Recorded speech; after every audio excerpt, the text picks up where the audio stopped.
Преди 50 години на един шотландец му идва брилянтна идея.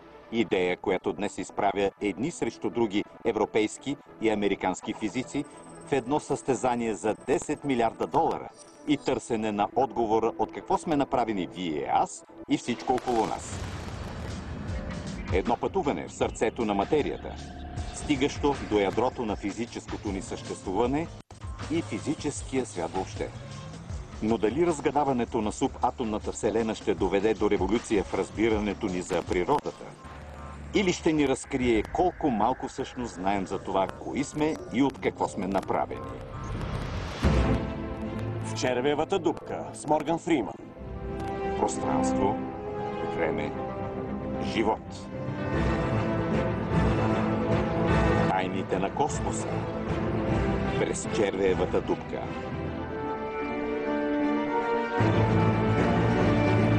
От какво сме направени?